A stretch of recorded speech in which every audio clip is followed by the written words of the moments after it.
raconte, s'écoute, se lit et se regarde.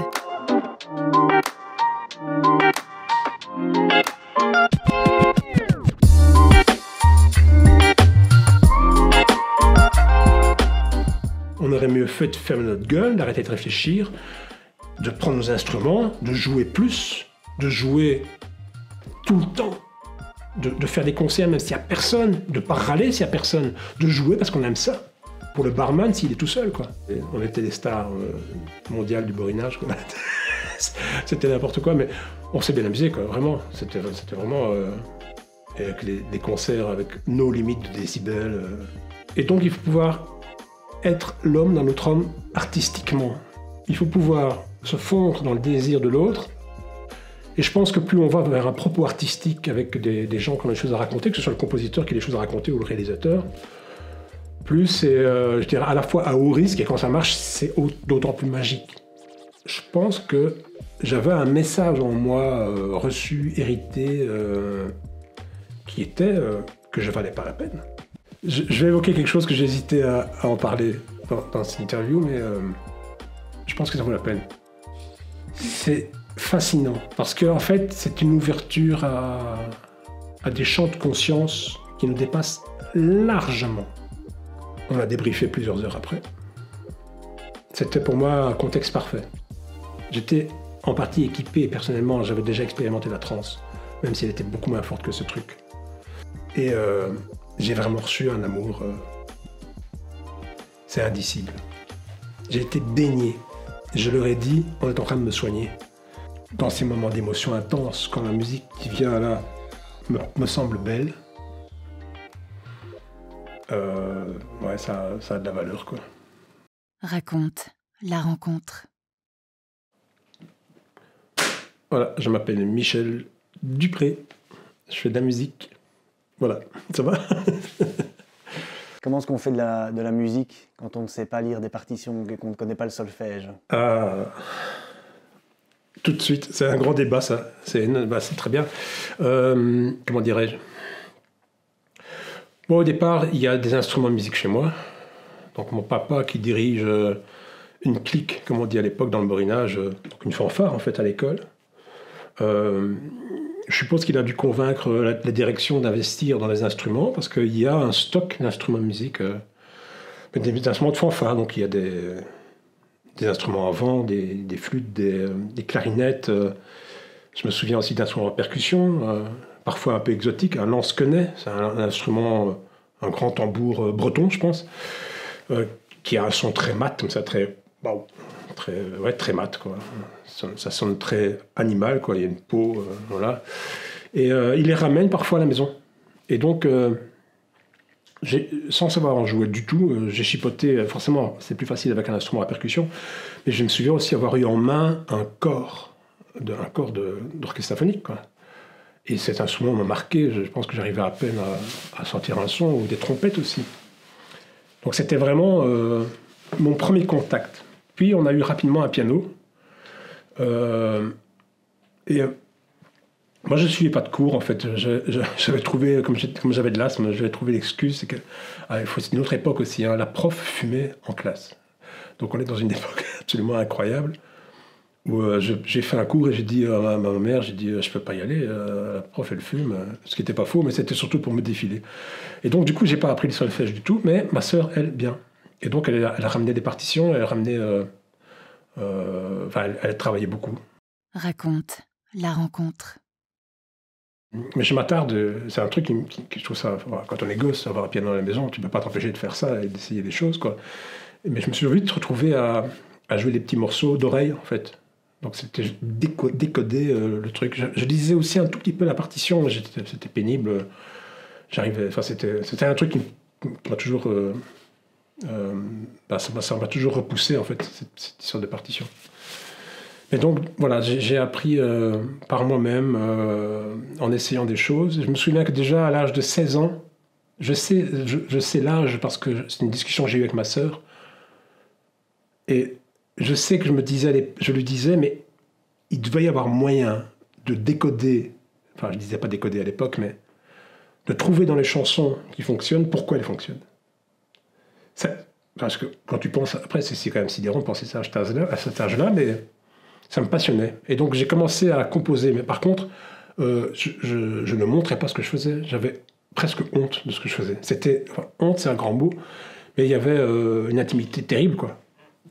J'essayais, quand il n'y avait personne, de faire des 3 accords, me dire ça crée une petite mélodie en plus, et j'essayais vraiment. Puis ça a un peu disparu pendant plusieurs années, mais ça a été mon premier contact. Et toujours le piano, et voilà. Donc après, je pense que il y a un effet négatif du fait de pouvoir le faire, c'est que j'ai développé une sorte d'allergie totale, excessive, à ce qui semblait être des règles. Même quand plus tard j'ai fait du rock, j'avais du mépris, et je le regrette vraiment, mais j'avais du mépris pour les gens qui faisaient de la musique classique, avec des règles, l'harmonie, le contrepoint. Et cette allergie exagérée m'a privé pendant très longtemps du fait de m'y intéresser, chose que je fais maintenant. Pour essayer d'avoir un peu alors cette double casquette, cette inspiration qui peut venir de soi-même, mais développer l'oreille, c'est vraiment déjà, enfin, c'est une force. Ouais, c'est sûr. Pas rentrer dans des carcans peut-être. C'est clair. Bon, j'ai des copains compositeurs qui me disent que j'ai une sorte de liberté de ton.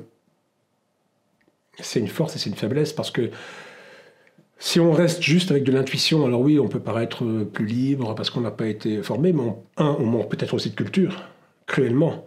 Même si j'ai écouté pas mal de musique, mais n'empêche que ne pas avoir le nez dans les partitions, ne pas le décoder, ça crée autre chose, quoi. On peut décoder les partitions d'oreille, on peut décoder une musique à l'oreille. Ça, c'est quelque chose que j'ai appris à faire aussi plus tard dans la pop.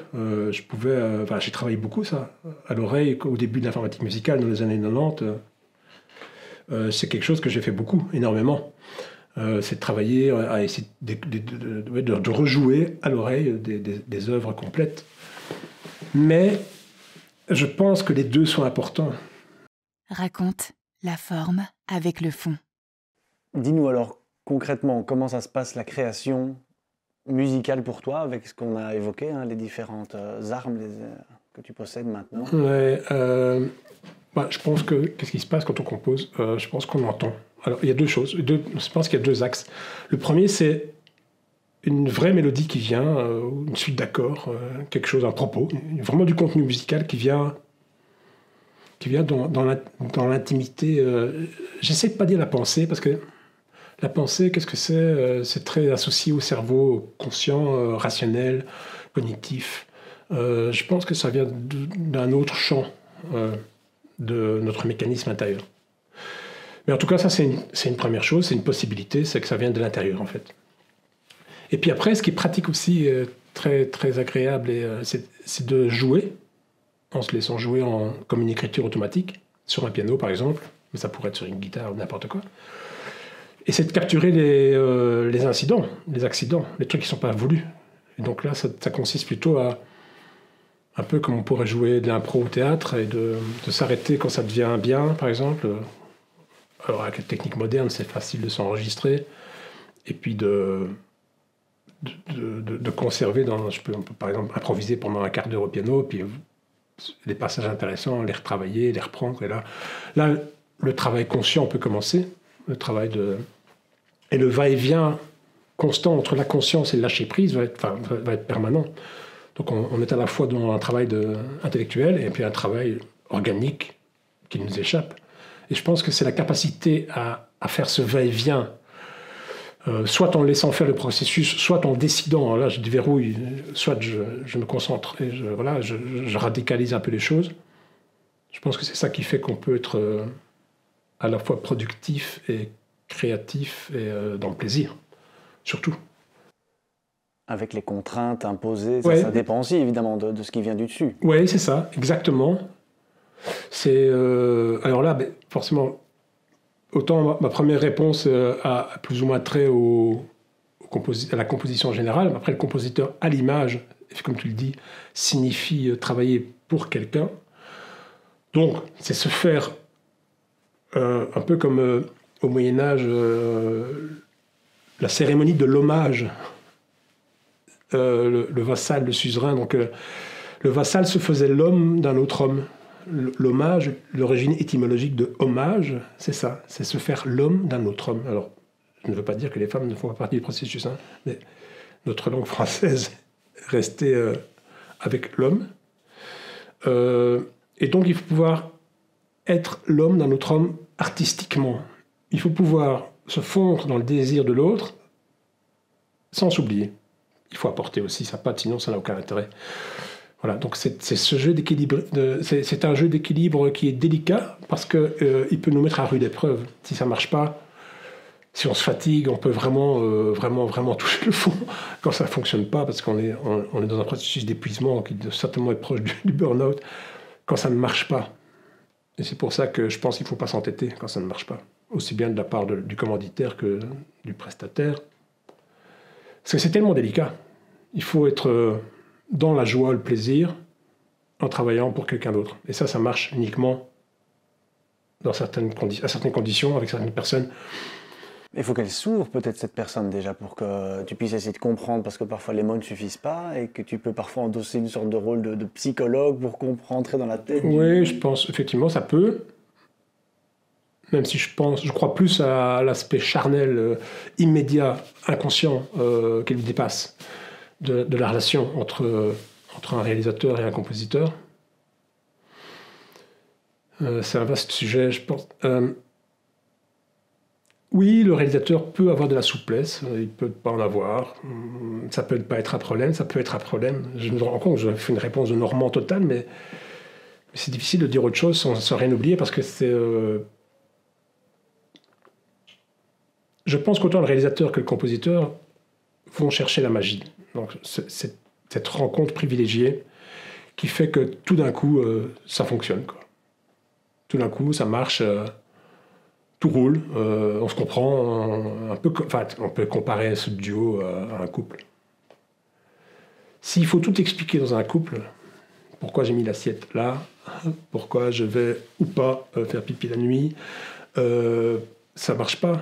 La part de non-dit doit rouler, sinon c'est la catastrophe. Voilà. Et ça, ce sont les rencontres humaines, artistiques, des cultures un peu similaires, différentes, peu importe, c'est la rencontre ou pas rencontre.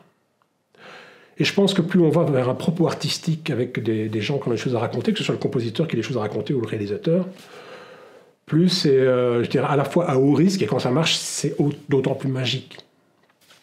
Je pense que si jamais on est dans un domaine un peu plus de travail à l'image industriel en pub ou quoi, peut-être que c'est... plutôt de la virtuosité de comprendre plus rapidement, etc. Peut-être un peu moins, la rencontre est peut-être un peu moins importante.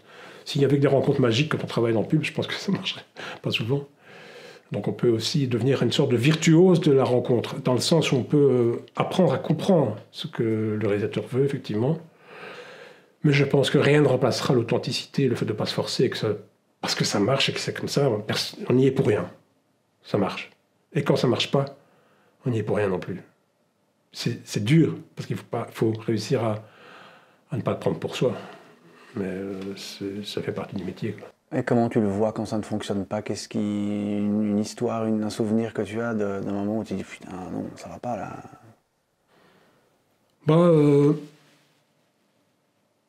Je pense que dans les moments où ça n'a pas marché, où les projets n'ont pas abouti, ou en tout cas, j'ai pas embarqué dans le projet, par exemple, c'est parce que... alors, j'ai pas les raisons, mais je pense que je savais tout de suite que ça ne marcherait pas. C'est comme en amour, pareil, le premier contact... mais pour des raisons, par exemple, pragmatiques, économiques, j'ai besoin de travailler, ou bien parce que le projet en soi me plaît, mais bon, peut-être que le réalisateur, ça colle pas spécialement, on s'entête quand même. Ou alors, l'inverse, super projet, super réalisateur, le contact est génial, mais le projet, est-ce qu'il me parle, ce projet? De quoi il parle? Est-ce que ça me mobilise à l'intérieur? Est-ce que j'ai envie de parler? Est-ce que j'ai envie de faire de la musique sur ce truc? Et quand on commence, on n'a pas encore beaucoup de travail, je pense que on y va, quoi. Et parfois ça passe, et parfois ça ne passe pas. Plus on avance, plus on peut se retrouver à faire des projets peut-être qui nous collent mieux, ou peut-être en refuser certains aussi, ça peut. Le média Game Changer, multiples thématiques.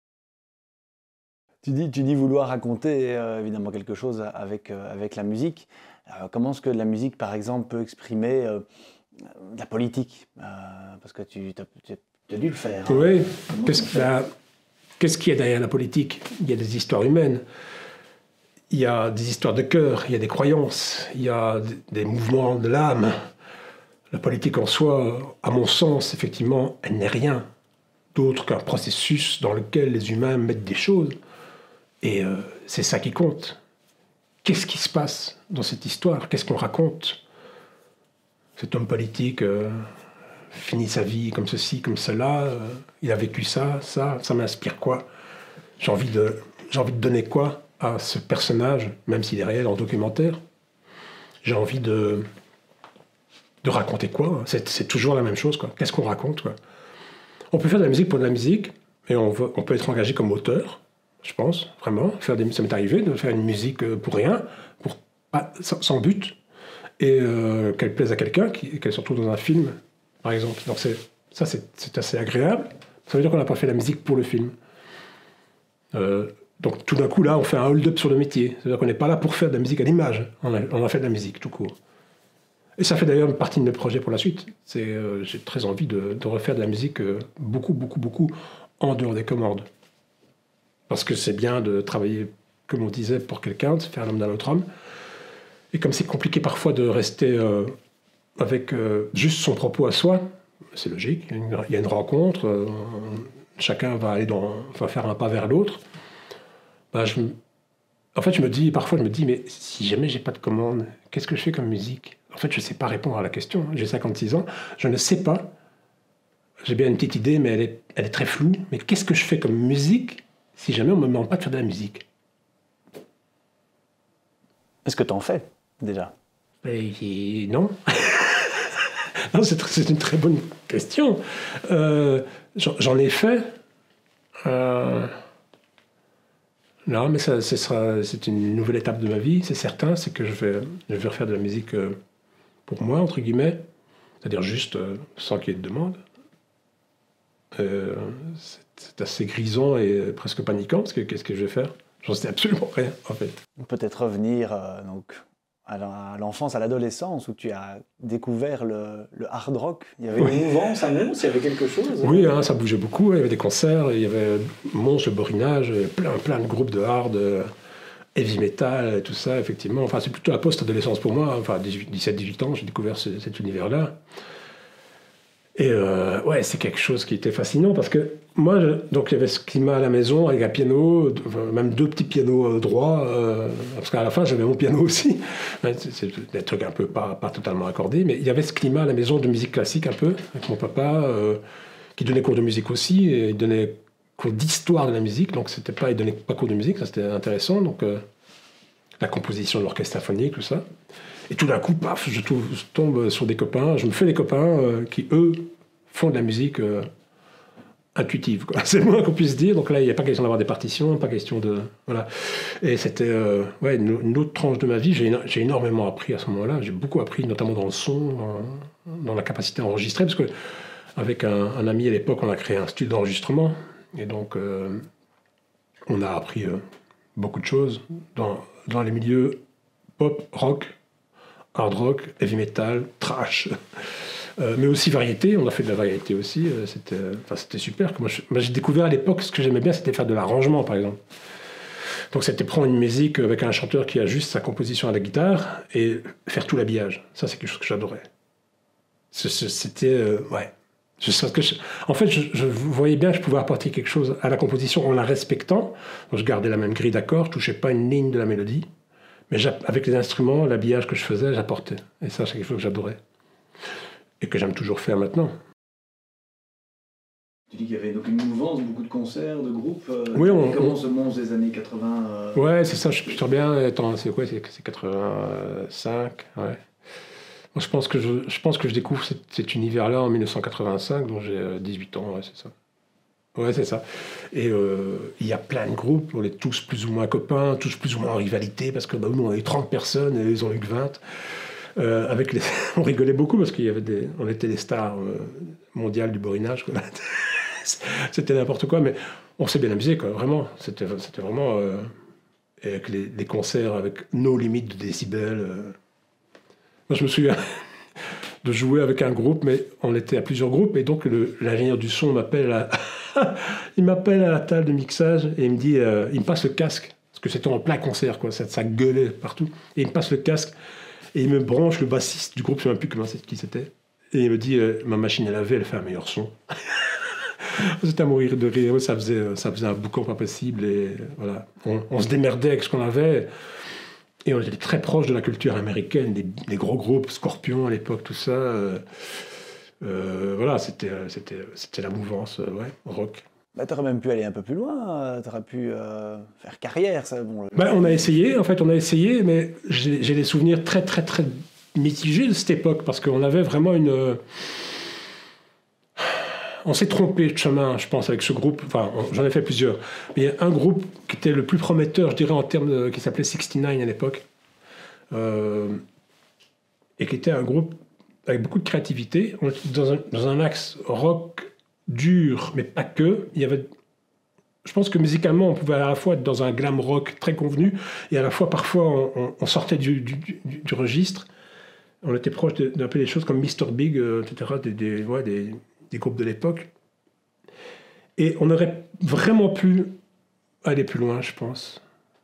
Mais je pense qu'on s'est trompé, parce qu'on a commencé à se dire comment est-ce qu'on fait pour réussir. On a commencé à se poser la question. Ça a commencé à nous occuper la tête beaucoup. Mais vraiment, et c'était légitime, c'est pas mal de faire ça. On fait de la musique, on se dit comment on pourrait faire pour réussir, en fait. On avait 20 ans, 22 ans, je sais pas, 25 pour certains, pour les plus âgés. Mais c'est une erreur. C'est une grosse erreur, j'en suis persuadé maintenant. On aurait mieux fait de fermer notre gueule, d'arrêter de réfléchir, de prendre nos instruments, de jouer plus, de jouer tout le temps, de faire des concerts même s'il n'y a personne, de ne pas râler s'il n'y a personne, de jouer parce qu'on aime ça, pour le barman s'il est tout seul, quoi. Et on n'a pas fait ça, on a commencé à réfléchir, à se poser des questions, et le groupe, en fait, il est parti en vrille, enfin, il s'est dissous. On ne s'est pas disputé, c'est juste que à un moment donné, on s'est dit, tiens, est-ce qu'il faut faire? En fait, il faudrait aller aux États-Unis. Ok, allons aux États-Unis, ouais, c'est là que ça se passe. Et puis on s'est dit, oui, mais moi j'ai une gonzesse, mais moi j'ai un crédit hypothécaire. Et ça a fait, oui, mais donc si on ne sait pas le faire, on ne saura jamais réussir. Et je te jure qu'il y a eu un virage à ce moment-là qui était celui-là, c'est de se dire, parce qu'on a trouvé que la suggestion d'un des nôtres dans le groupe était pertinente. Il avait raison. C'est ça qu'il fallait faire. Il fallait partir, tout quitter et partir là où ça se passait. Notamment parce que, et ça c'est vrai, il n'y a pas de scène en Belgique. Il y avait des petits cafés dans lesquels on était, et puis il y avait des grosses scènes quand tu avais un tourneur, puis tu avais déjà t'avais marqué des points dans le business, quoi. Mais entre les deux, il n'y a pas de scène intermédiaire. Il n'y a pas une tournée des clubs possible où tu peux te faire les dents, où tu peux te faire un public. Ou alors c'est tout petit. C'est les cafés du coin, t'as une palette pour la scène, tu fais cut et voilà, c'est tout petit, quoi. Et donc cette idée de se dire, il faut aller là où ça se passe, bah, elle pouvait avoir du sens, mais par contre, ça nous a... le fait de ne pas le faire, on s'est dit, bah alors, ça ne marchera pas. En tout cas, c'était mon vécu. Peut-être que si on partageait ça avec d'autres du groupe, ils ne seraient pas d'accord, mais c'est comme ça que je l'ai analysé, que je l'ai vécu.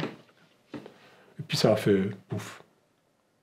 Et donc tu laisses la basse de côté? Oui, j'étais à la basse et à la batterie, enfin ça dépendait. Dans quel groupe, à l'époque, j'étais à la section rythmique, voilà, c'est le truc qui me passionnait. Et puis je t'ai coupé. Qu'est-ce que tu fais alors, hein? Il y a cette Mais j'arrête tout. J'arrête toute la musique. Tu arrêtes toute la musique. Toute la musique, ouais. Quand ce groupe s'est arrêté, moi j'étais déjà plus trop motivé. Je ne sais pas très bien pourquoi j'ai arrêté la musique à cet âge-là. J'avais quand même déjà à ce moment-là, plusieurs années plus tard.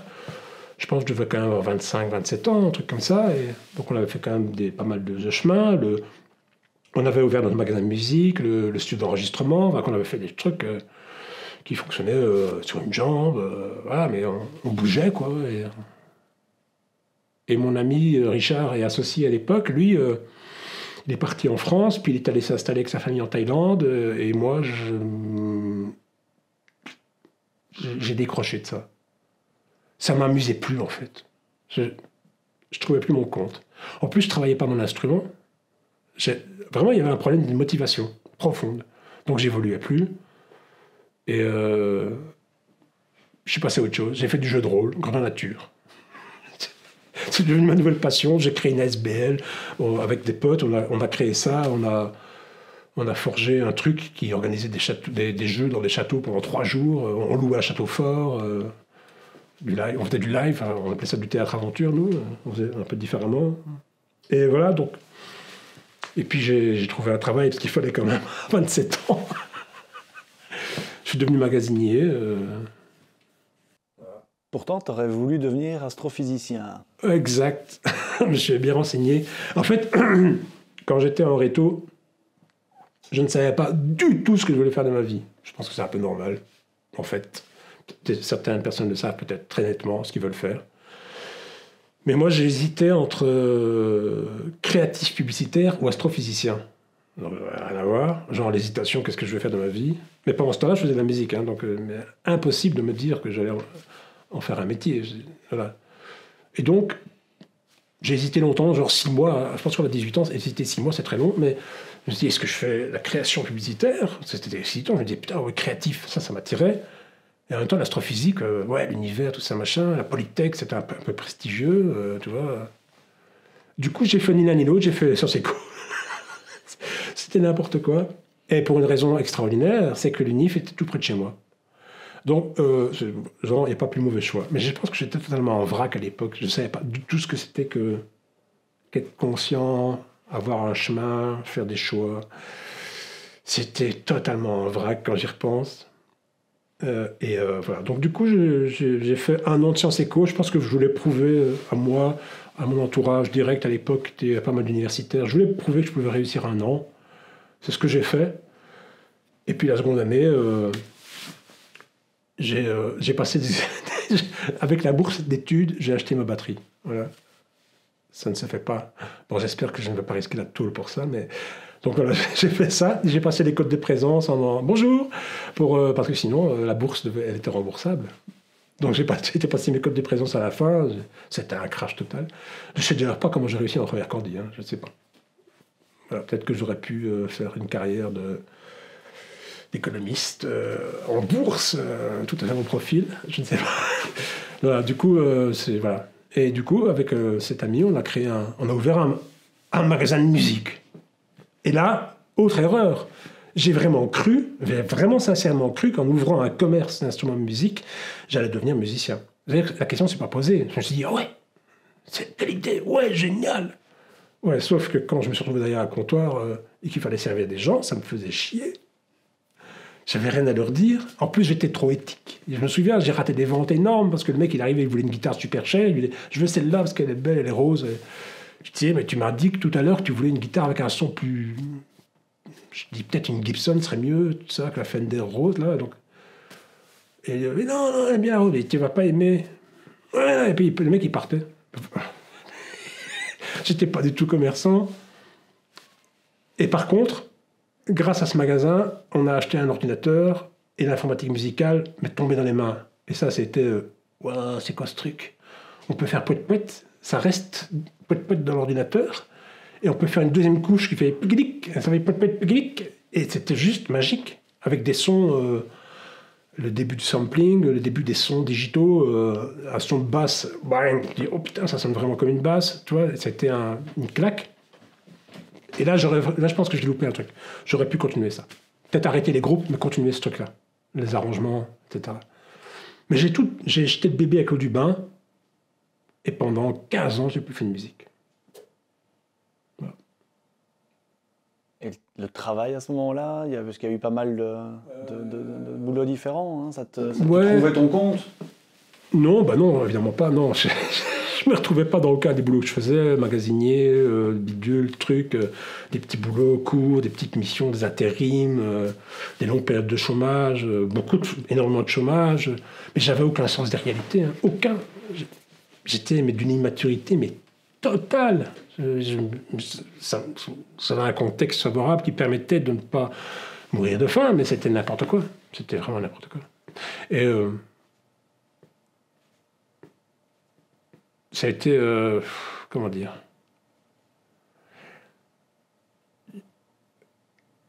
je n'ai plus la chronologie en tête, mais il y a plusieurs choses qui se sont passées. Il y a d'abord eu une grosse séparation, qui a été marquante pour moi, pour ma compagne à l'époque aussi. C'était très très douloureux, vraiment très dur. Et en même temps, à cet âge-là, j'avais quel âge, pas 35 ans, 34 ans, ça a été un virage majeur pour moi. Parce que j'ai un peu découvert la vie. C'est-à-dire que je me suis retrouvé seul. J'ai commencé une psychothérapie, parce que c'était bien nécessaire. Puis j'ai trouvé un boulot plus stable chez un ami avocat. Ça m'a sauvé la vie, ça. Parce que ça a rendu tout possible. J'ai pu prendre un appartement. J'ai pu payer ma thérapie. Et ça m'a donné un cadre de vie aussi, avoir ce travail. Donc, secrétaire d'avocat, j'ai fait des virements. On s'est bien amusé. En fait, c'était une chouette équipe. J'ai fait ça 6 ans et demi quand même. Au départ, je rentre pour faire 1 mois. Il me demande, tu connais pas quelqu'un qui a une bonne orthographe? Je lui dis, ouais, c'était bien, je te rappellerai. Puis je me dis, mais peut-être moi. On avait été tous les deux chez les jésuites, donc on avait une bonne orthographe. Et donc je le rappelle en disant, mais qu'est-ce que tu penses de moi pour 1 mois? Ça pourrait me dépanner financièrement. Et puis il me dit, bah ouais, bienvenue, mais t'as pas le profil, hein.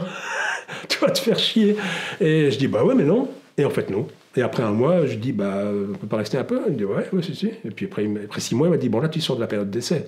Tu veux rester, vraiment? T'es le bienvenu, mais tu restes alors. Ah ouais? Et j'ai fait ça 6 ans. Voilà. Mais ça m'a permis de me construire. Et j'ai fait du théâtre amateur, parce que je voulais être comédien aussi. Je me dis ça, mais voilà. Et ça a été aussi la charnière suivante, c'est qu'en faisant du théâtre amateur, je me suis retrouvé dans Ouget Théâtre, un théâtre local ici, qui était un très très bon théâtre amateur, notamment parce que, bon, les comédiens, je pense qu'on n'était pas mauvais, mais c'est surtout que le théâtre avait la bonne idée de faire venir un metteur en scène professionnel pour chacun des spectacles.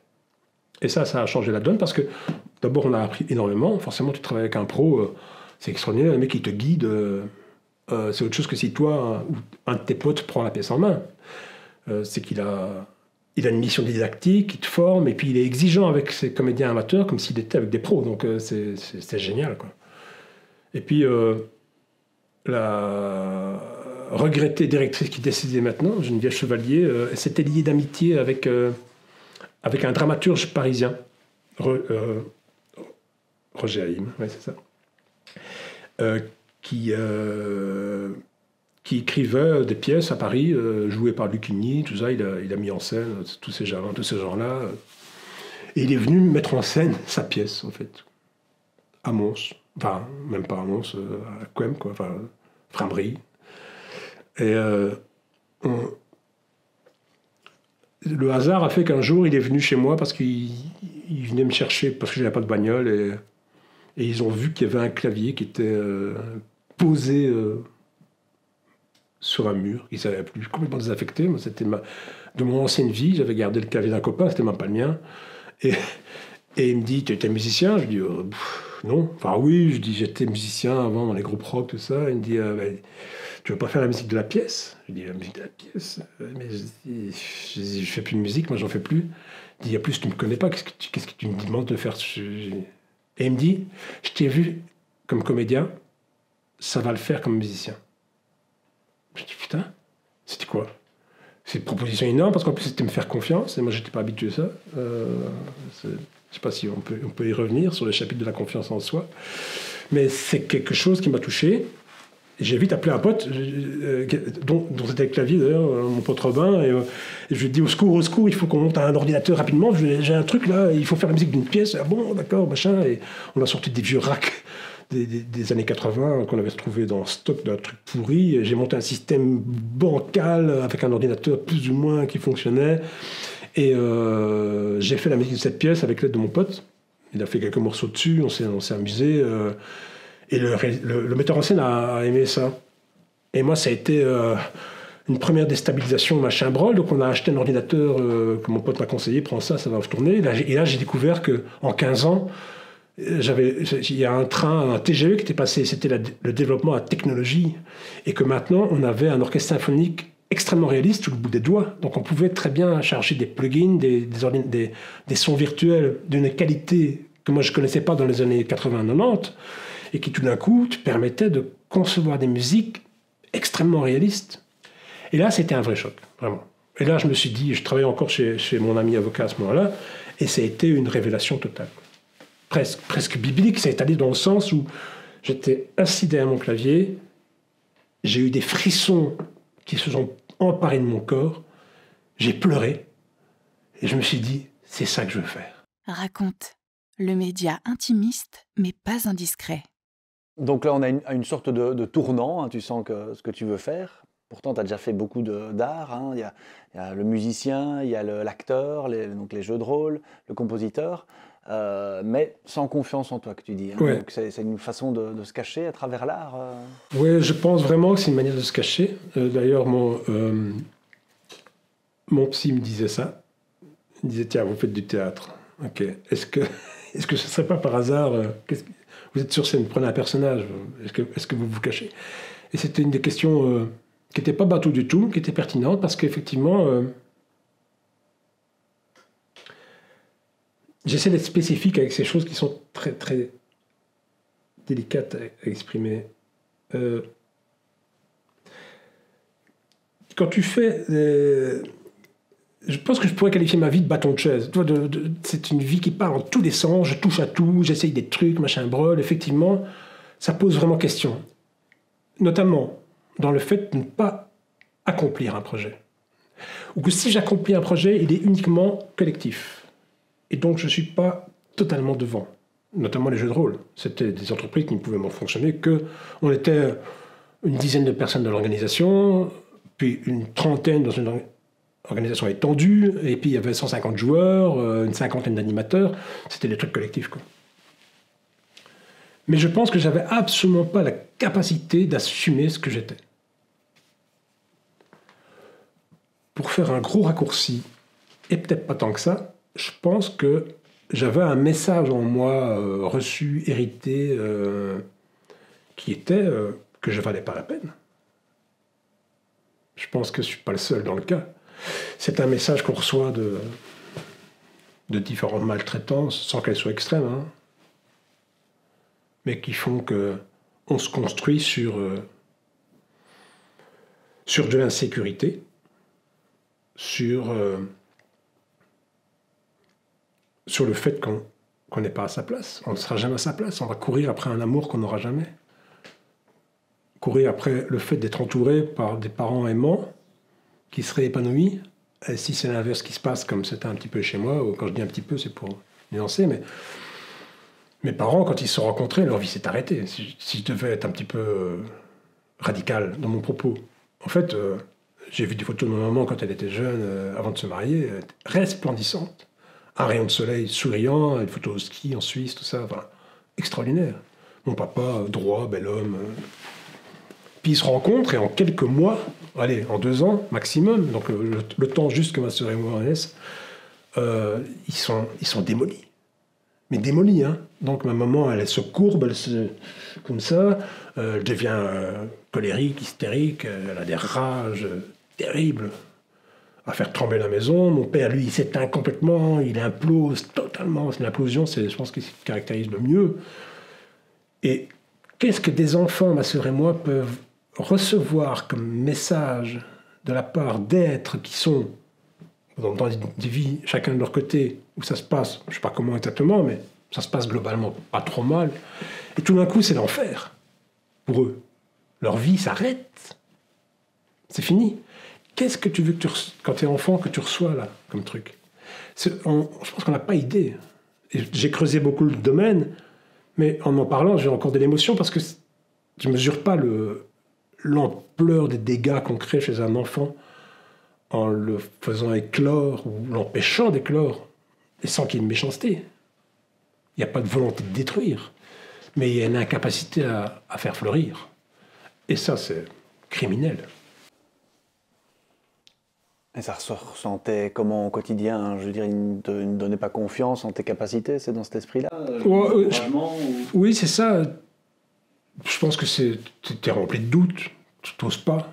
Et quand tu fais, tu es toujours dans un excès, tu n'es pas juste. Tu tu deviens hystérique quand tu fais des trucs, tu vois, t'as un enthousiasme et qui t'impressionne de l'extérieur, les gens se disent, oh, putain, ouais, oh, lui, il a une énergie, ouais. Mais en fait, t'es juste en train de courir après un truc, la reconnaissance, tu fais toujours les choses pour les mauvaises raisons. Tu sais pas faire les choses pour ce qu'elles sont, tu les fais pour retrouver l'amour que tu ne sais pas que tu cherches, en fait. Et donc, tu as un moteur inconscient qui est là, un gros truc qui te pousse à faire plein de choses pour recevoir de l'amour, mais tu le sais pas. Et tu crois juste que tu es généreux, que tu es dans un mensonge total, quoi. C'est terrible, en fait. Hein. Et donc, quand les grosses claques arrivent, quelles qu'elles soient, là, il faut s'arrêter, quoi. Enfin, je pense que... Moi, je me suis arrêté. Voilà. Je ne dis pas qu'il faut, il faut pas, j'en sais rien, mais moi, je me suis arrêté, je me suis dit, qu'est-ce qui se passe, là? Donc là, j'ai fait ce que je... En fait, moi, faire une thérapie, j'y pense depuis que j'avais 18 ans. Hein. Je suis pas sûr que c'est normal, courant. Non, pas normal, mais c'est pas courant, peut-être, à 18 ans, de se dire, je ferais bien une thérapie. À l'époque, je me disais, ouais, est-ce que j'ai envie de me connaître, c'est cool, c'est chouette. Mais je pense que je sentais bien qu'il y avait un problème, quoi. Et donc, à 35 ans, j'ai commencé ça. Il y a un déclic? Ouais, le déclic, pour moi, c'était lent. C'était une sorte de dépression. C'était un mal-être total. Parce qu'en fait, à un moment donné, ça s'use, ce truc. Et à un moment donné, où le fait de se heurter à des insatisfactions perpétuelles, c'est pas aussi simple que ça. C'est plutôt qu'à un moment donné, il y a une espèce de boule dans le ventre qui naît, qui grandit, qui gonfle et qui te prend toute la place, qui te ronge et qui te retire toute force vitale. T'es vide. T'as plus rien. Il n'y a plus rien qui te met en mouvement, en fait. Et t'as un dégoût de toi-même qui est prononcé. Bon, je pense que je viens de décrire une dépression. Et quand ça se passe, il faut trouver des réponses. Voilà. C'est des années, je pense, pour se remonter de ça. Et je pense que je suis bien sorti de l'ornière. Mais il reste toujours des choses qui sont maintenant devenues non pas un fardeau, mais des choses extrêmement intéressantes à investiguer en soi, en fait. Toujours pour aller vers une sorte de lumière et de conscience. Et ça passe par plusieurs thérapies, si on reprend de la première à maintenant, quels sont les différents... Oui, j'ai d'abord fait une thérapie de 4 ans qui était très classique, thérapie... c'était une psychothérapie d'inspiration analytique, donc on est très du côté freudien, 4 ans. Ça m'a bien aidé, mais voilà, je ne suis pas convaincu que le mouvement qui est uniquement freudien ait les réponses au mal-être des individus. En partie, oui, j'ai trouvé des clés. Puis après, j'ai commencé une autre thérapie qui était elle, beaucoup plus bulldozer, basée sur les états de conscience modifiés. Donc, notamment la respiration holotropique, qui permet d'accéder à des états de transe. Donc, c'est une sorte de respiration amplifiée, comme ça, qu'on maintient pendant un certain temps, et qui permet par des modifications que je ne connais pas très bien, physiologiques, permettent de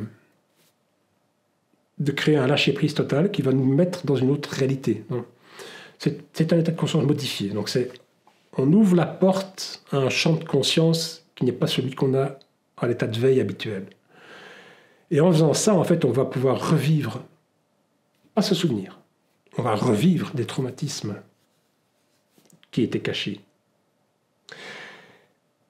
Et ça, c'est évidemment curateur, puisqu'on va pouvoir mettre en lumière des choses qu'on avait oubliées, et les discuter dans la thérapie, et puis s'en trouver véritablement lavé, soigné. Et ça a marché à 90%. En tout cas, ça m'a permis de faire tout ce que j'ai fait à un moment donné. Donc, la musique, le théâtre amateur, toutes ces choses-là, à un moment donné, c'était déjà dans ma deuxième vie, en fait. C'était déjà dans une phase de reconstruction personnelle où tu mets à l'épreuve tu mets dans la vraie vie à l'épreuve de ce que tu découvres en thérapie, et c'est un va-et-vient entre la réflexion, le décorticationnement et la vraie vie, parce qu'après, il ne s'agit pas juste de trouver « ah ouais, c'est pour ça que ou d'avoir une rencontre émotionnelle avec un traumatisme, il s'agit surtout de pouvoir réinnover des comportements nouveaux pour sortir de ces habitudes inhibitrice, handicapante. Donc tu as un exemple de situation que tu as revécu et que derrière dont tu as pu tirer des conseils. Je prends peut-être un exemple récent. Récent. Non, ça fait longtemps que je traque ce truc. Ça fait partie de la confiance. Hein. Donc on est toujours dans le registre de cette confiance qui fait défaut. Et dans le fait d'avoir ou pas l'impression qu'on vaut la peine. Donc ailleurs, on va parler du... J'aime pas trop cette étiquette-là parce qu'elle est un peu facile, mais le complexe de l'imposteur. Bah, au moins, ça dit ce que ça dit. Bon, c'est bien, ouais, ok, donc on a l'impression qu'on est un imposteur. On n'est pas légitime. Donc on n'est pas à sa place, donc on n'a pas fait les choses. En tout cas, si on les fait, on ne va pas les réussir. On n'a pas le droit de les réussir. Tout ça est assez exact. Mais je pense que ça, c'est peut-être pas suffisant. C'est un petit peu réducteur. En tout cas, moi, j'étais quand même on pourrait me dire, dans cette case-là, on pourrait dire, voilà, c'est un peu réducteur, mais voilà. Et donc, c'est très récent. 1 an ou 2, maximum, que j'estime être à ma place à faire de la musique et composer. Je ne trouve pas que je suis compositeur. Les compositeurs, pour moi, c'est Beethoven, c'est Mozart, c'est Mahler. Enfin, voilà, ça, c'est des compositeurs. C'est monstrueux. Ce sont des génies.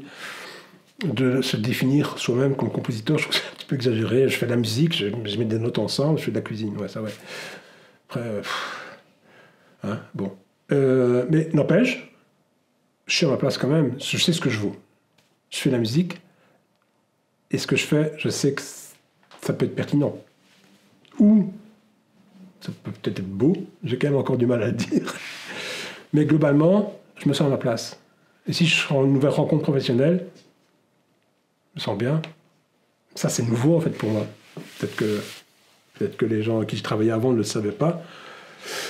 Ils le découvriront dans cette interview, j'en sais rien. Mais en tout cas, peu importe. Ce qui est formidable, c'est qu'en travaillant d'arrache-pied sur ces choses-là, sur les blessures d'amour, en fait, on avance vers le fait de se débarrasser de ces mouvements intérieurs qui nous disent tout le temps est-ce que ça vaut la peine de faire ça? Ou bien est-ce que tu vas être à la hauteur? À la hauteur de quoi? On fait de l'art, là. On fait de la musique. Pourquoi est-ce qu'il faudrait être à la hauteur de un tel ou un tel? C'est une grosse erreur de penser qu'il faut être à la hauteur. Après, bien sûr, il faut s'équiper techniquement, il faut affiner son art, bien sûr. Et puis, il y aura vraiment des génies auxquels moi, je ne me compare pas du tout, mais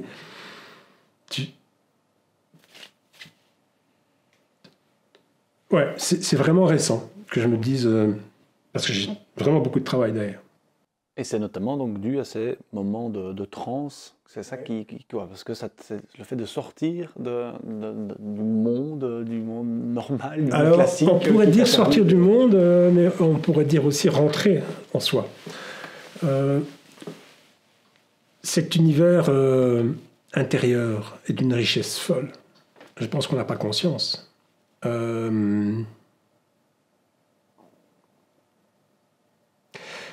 Je vais évoquer quelque chose que j'ai hésité à en parler dans cette interview, mais je pense que ça vaut la peine. J'ai récemment clôturé ma thérapie. J'avais besoin de retrouver une sorte d'autonomie. Allez, on y va, quoi, c'est bon. C'était quand même très long. J'en ai eu plusieurs, quoi. Et malgré tout, je savais qu'il y avait un truc en moi qui n'était pas clair. C'est délicat de parler de ça parce que j'ai envie d'en parler, en même temps c'est très intime. Je ne voudrais pas que ça ait l'air voyeur ou que ce soit impudique. En même temps, je trouve que ça vaut la peine. Voilà. Mais c'est très neuf, très chaud. Mais j'ai toujours un truc qui, malgré mes thérapies, qui était là. Une sorte d'ombre, une sorte de je ne sais pas quoi. Un truc, je n'ai toujours pas les mots pour le définir. Okay, et c'est quelque chose qui rend la vie compliquée, parce que tout d'un coup, d'une heure à l'autre, t'es bien, t'es pas bien. Tu ne sais pas pourquoi. Il n'y a pas d'éléments, concrets, quoi. Donc c'est très, très déstabilisant. Pour soi, pour l'entourage, c'est pas agréable à vivre, quoi. Et je suis tombé sur des témoignages de personnes qui avaient pris des champignons hallucinogènes, la psilocybine, et pour qui cette chose avait fait un soin unique et définitif. Tu te dis, mais c'est quoi? Bon, moi, je me suis dit au départ, mais les champignons, c'est de la drogue, quoi. C'est quoi ce truc des années 60, des hippies avec des chemises à fleurs, et ils font tous l'amour ensemble, tout nus, même s'ils ne se connaissent pas. Mais tu te dis, mais c'est quoi ce truc, quoi? Alors on s'est renseigné, il y a une littérature qui est là-dessus, scientifique. Donc en fait, la Suisse est en train de réautoriser les psychotropes, donc les champignons, pas que, la kétamine, l'ecstasy, donc le MDMA, toutes ces choses qui permettent à l'esprit humain de quitter la conscience habituelle. Et ils sont en train en Suisse, et pas que, au Canada aussi, ils sont en train d'intégrer les substances psychotropes dans des thérapies pour soigner les addictions. Donc ce n'est pas une drogue qui est addictive, c'est une drogue qui permet de soigner les addictions, pour soigner les syndromes de post-traumatiques, donc les gens qui ont un traumatisme important, et les dépressions qui résistent aux thérapies traditionnelles. La peur de la mort aussi, donc en fait c'est quelque chose qu'on donne aux gens qui sont en phase terminale de cancer, par exemple. C'est quelque chose qui peut se faire, parce que le rapport à la mort change. Qu'est-ce qui se passe avec ce truc? Tu te dis, mais c'est quoi ce machin? Et du coup, de fil en aiguille, je vais faire des soirs courts, sinon je vais passer là. Je pourrais en parler pendant des heures, parce que c'est un sujet qui est, à mon avis, à la fois passionnant et prometteur pour l'humanité. Mais j'en ai pris, j'ai fait ça. Et ça a été une expérience inouïe. Mais inouïe. Genre, je vais avoir du mal de le décrire, parce que c'est... Tu prends ce truc, après quelques minutes, tu te sens flotter, puis tu plonges en toi. Alors, il n'y a pas deux expériences similaires. Okay? Chacun le vit différemment, et si quelqu'un le fait plusieurs fois, jamais une expérience sera la même qu'une autre. Moi, j'ai rencontré des choses, j'ai reçu... j'ai reçu un flot d'amour inouï. Je m'attendais à tomber sur des démons, tu vois, des trucs qui me faisaient peur, des machins qui étaient encore en moi. Ben, rien de tout ça. J'ai rencontré, je sais pas quoi, j'ai rencontré un flot. J'étais une sorte de paradis. Et ce qui est formidable, c'est que je suis sorti de là avec. Donc c'est pas juste un truc que tu prends comme ça. Je sais que c'est un usage... L'usage récréatif des champignons hallucinogènes est encore bien répandu. Voilà, c'est pas légal. Certains le font de manière récréative. C'était pas du tout l'idée, quoi. Moi, je voulais expérimenter cette chose-là. Puisque j'avais déjà expérimenté les états de conscience modifiés dans la transe grâce à la respiration holotropique, mais qui avait ses limites. En tout cas, chez moi, ça ne marchait plus trop. J'ai fait ce truc-là et ça change la vie. Hein. Totalement. C'est-à-dire que le travail a fourni avant, évidemment, mais cette chose-là, c'est le truc qui me donne maintenant une... Je ne sais pas comment dire. Je pense qu'il faudra plusieurs mois pour digérer cette petite expérience qui est assez récente. C'est fascinant, parce qu'en fait, c'est une ouverture à des champs de conscience qui nous dépassent largement. C'est une ouverture au monde, c'est une ouverture à l'amour. Je n'ai pas les mots, c'est juste incroyable. Et ça soigne vraiment beaucoup de gens. Les études qui sont faites il y a une étude qui commence en France. La France, il y a quelques jours à peine, la France a lancé sa première étude à l'hôpital à Lyon, je pense. Ouais, c'est à Lyon. Donc il y a une équipe spécialisée qui va traiter avec un groupe test de contrôle en double aveugle pour savoir si ça fonctionne chez les gens qui ont un problème avec l'alcoolisme. Et on verra les résultats, mais dans les autres pays, notamment aux États-Unis, il y a pas mal d'études qui ont été réalisées. Le score de réussite est affolant. Donc ça dépasse tout ce qu'on peut imaginer.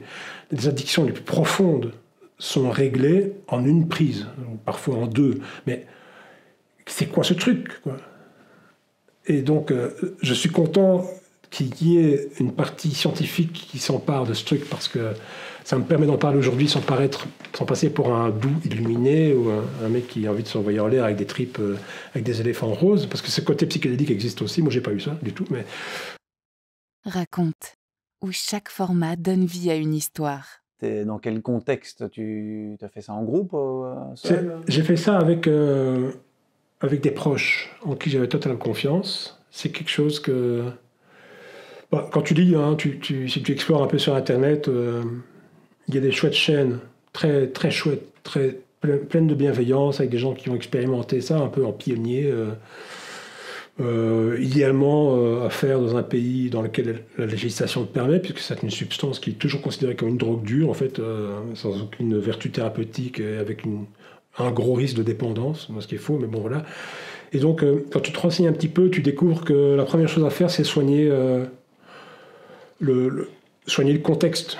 Donc, dans quel contexte on va faire cette prise? Parce que ça peut aussi mal se passer, je veux dire, c'est un truc qui vous l'apporte, pour reprendre le terme du livre de Aldous Huxley, Les portes de la perception. Donc c'est quand même quelque chose de très puissant. Quand ça commence, il ne faut pas se dire, en fait non, on va arrêter. Ah ben non, parce que là c'est parti. Et quand c'est parti, c'est parti. Hein. C'est une substance qui est extrêmement puissante. Tout dépend du dosage aussi, évidemment. Mais j'ai fait ça avec 2 personnes proches, en qui j'avais totalement confiance. Je voulais ça. Des gens qui avaient déjà de l'amour, de la bienveillance, parce que j'avais l'intuition, ou j'avais lu que c'était important, cette notion de bienveillance. D'abord, on est vulnérable, parce qu'on n'est plus même. Et puis, je voulais le faire allonger, les yeux fermés, en même ajouté un bandeau pour parce que la lumière du jour me dérangeait. Et ça a créé une plongée dans la prolongation de ce que je faisais avec le psychothérapeute, grâce aux respirations holotropiques. Ça a fait la prolongation de cette chose-là. Et la première chose qui est frappante, c'est que ce que j'ai dit tout de suite, parce qu'en plus, mon anxiété de faire ce truc, c'était est-ce qu'on reste conscient ou pas? Et en fait, oui. Donc en fait, tu plonges profondément, très loin, mais tu restes totalement conscient. Et je pouvais parler, je pouvais expliquer. D'ailleurs, on a enregistré toute la séance. On voulait garder une trace. Et eux prenaient des notes. On l'a débriefé plusieurs heures après. C'était pour moi un contexte parfait. J'étais en partie équipé, personnellement, j'avais déjà expérimenté la transe, même si elle était beaucoup moins forte que ce truc. Mais ça ne m'a pas déstabilisé. Je pense qu'il ne faut pas aborder ça comme ça. Que c'est une sacrée substance. Mais une fois qu'on y va et qu'on est prêt, que ça peut soigner tellement de gens, c'est pas magique. Donc c'est-à-dire que moi je sens qu'il y a toujours des choses qui sont en moi, mais j'ai une attitude qui est radicalement différente par rapport à ça. La première chose que j'ai trouvée en franchissant cette étape, en rentrant, une fois que j'avais absorbé les champignons, c'est me retrouver dans un endroit connu. Alors ça c'est fascinant, je leur ai dit, mais je connais cet endroit. Je venais là. Je venais quand j'étais enfant. Je venais chercher du réconfort là. Ça m'a sidéré. Et j'ai vraiment reçu un amour... c'est indicible. J'ai été baigné. Je leur ai dit, on est en train de me soigner. Je sentais une vague qui passait dans mon corps comme ça. Et ça a duré longtemps, hein. Ça a duré 3 heures. Exceptionnel. En fait, je suis sorti avec une joie de vivre que je n'ai jamais connue. Une joie de vivre dont je sens qu'elle est normale chez moi, mais qu'elle a toujours été étouffée par autre chose. Et que je peux exploiter et gérer grâce à tout le chemin auparavant aussi, notamment en psychothérapie. Sans ce travail en psychothérapie, je pense que j'aurais passé un moment extraordinaire, et je pense vraiment que l'amour qu'on reçoit, il est là, mais après, c'est pas magique. Il faut continuer à bosser, méditer, travailler sa conscience, en fait. Mais j'ai un rapport à la musique qui est devenu jouissif. quand je fais de la musique maintenant, je suis au paradis. C'est juste incroyable. Je jubile. Je fais des choses en me disant « Ouais, moi je sais faire ça, putain, j'ai fait ça avec un orchestre, ok ?» Et donc là, en plus, le hasard fait que je me fais engager sur un gros projet avec un orchestre symphonique, ça va être enregistré à Londres. C'est juste, je rentre dans une équipe de compositeurs top niveau, quoi. Et c'est mais juste incroyable, parce que on va être joué par un symphonique. Moi, tu me dis ça il y a un an, j'aurais dit ouais, mais attends, comment est-ce qu'on fait c'est pas possible. Comment... Et là, j'ai été sans complexe, quoi. J'envoie mes trucs, il y a un orchestrateur qui prend ça en main, et c'est juste phénoménal, quoi. Et je vois bien que ce que je fais est plus pareil. C'est-à-dire que je fais ce que j'ai toujours su faire, sauf que je le fais avec tellement plus de jouissance que ça sort, quoi. C'est un régal, quoi. Voilà. Ce projet-là, alors, en 2 mots, ouais. En quoi consiste-t-il? Alors, je me suis pas renseigné de savoir ce que je pouvais dire ou pas, en fait. Donc, c'est un truc. Ce que je peux dire, c'est que c'est une équipe de compositeurs qui est spécialisée dans la musique de très gros spectacles, des inaugurations de Jeux Olympiques, des trucs comme ça, ce type de spectacle-là, et on fait la musique qui va avec le spectacle. Et ce sont des budgets respectables, et donc ils travaillent avec les meilleurs, quoi. Donc on va enregistrer à Londres, à Air Studio, un haut lieu, quoi, fréquenté par John Williams, Hans Zimmer, tout ça. On mixe avec les mecs qui travaillent avec ces mecs-là. Donc c'est la top du top. C'est juste pas dans le cinéma habituel, qui est mon travail a priori, mais c'est juste magique, quoi. Comme les champignons. Voilà, donc oui, c'est un très très beau projet, mais que je ne vais pas en dire beaucoup parce que je ne sais pas ce que je peux en dire, en fait. C'est un créneau que je ne connais pas, donc je ne sais pas si je peux parler des choses ou pas. Sans faire de parallèle trop facile, mais tu as dit dans ton existence, tu as eu cette tendance à aller un peu dans tous les sens. Oui. Finalement, c'est un petit peu le cas encore maintenant avec le boulot, oui. Mais peut-être plus cadré. C'est-à-dire que oui, pourquoi pas, on peut faire la musique avec tout. Voilà, c'est pour toutes les situations, sauf qu'effectivement, là, je me sens tout d'un coup comme un poisson dans l'eau, quoi. Je pense que si jamais je devais croiser Hans Zimmer maintenant, je pourrais lui serrer la pince sans être « Oh, mon Dieu, c'est mon Dieu vivant !» Tu vois, il y a ce rapport, il y a un rapport d'égal à égal qui s'installe avec les individus, parce que je ne cours plus après un truc. J'ai juste envie de m'amuser à faire des choses chouettes avec des gens chouettes. Mais je dirais pas que c'est nouveau, mais si, quand même, un peu de niveau pour moi. J'ai toujours un peu cavalé après quelque chose, quoi, tu vois. Et je pense que c'est humain, hein. On a tous besoin de reconnaissance. C'est pas pathologique de chercher la reconnaissance. Faut pas non plus diaboliser ce qui ne doit pas l'être, mais quand ça devient trop envahissant et que ça te pousse à faire des choix moyens, ou à dire des trucs juste pour se faire remarquer, ou à faire de la musique en forçant le trait, en pensant que c'est ça qu'il faut faire, alors que c'est juste, faut juste laisser faire, quoi. Voilà, quoi. Puis le rapport à la nature. La simple écoute d'une promenade dans un bois est différente. La relation avec tes parents, elle a évolué Ouais, ils sont morts. Non, je peux plaisanter, ça fait longtemps. Mais non, cette chose-là n'a pas changé. Ma relation intime avec mon papa, ma maman. Mon papa, ouais, si, quand même. Mon papa, il est présent depuis quelques temps, là, ouais. Si, ouais, c'est vrai. Il y a quelque chose de cet ordre-là qui est là. Mais je pense que c'est juste le raccommodage. C'est le fait de faire de la musique avec amour et de lui rendre grâce de m'avoir suggéré ces choses-là. La question est pertinente parce qu'en fait, je disais non pour rire comme ça, paf. Mais j'ai fait de la musique récemment, j'ai composé énormément pour ce projet récemment. Et quand je touche quelque chose qui sort de moi, mais sans que j'ai la sensation que ce soit spécialement moi, ça passe à travers moi, et que ça sonne bien, j'ai parfois une grosse émotion, et tout de suite, c'est mon papa qui est là. Tout de suite, c'est lui qui est là, parce que je lui rends grâce, je lui dis merci. Comme il est décédé, j'avais 18 ans, donc Et quand il était vivant, je le rejetais, donc je ne l'ai pas connu. Donc c'est très particulier. Le fait qu'il soit là maintenant dans mon univers intérieur, dans ces moments d'émotion intense, quand la musique qui vient là me semble belle, ouais, ça a de la valeur, quoi. Et ta maman? Bah, ma maman, elle est décédée plus récemment, il y a 5 ans. Elle, pour l'instant, elle n'est pas spécialement plus présente. C'est quelqu'un avec qui j'avais fait la paix de son vivant déjà, contrairement à mon papa, qui est décédé alors que tout d'un coup, c'est hop.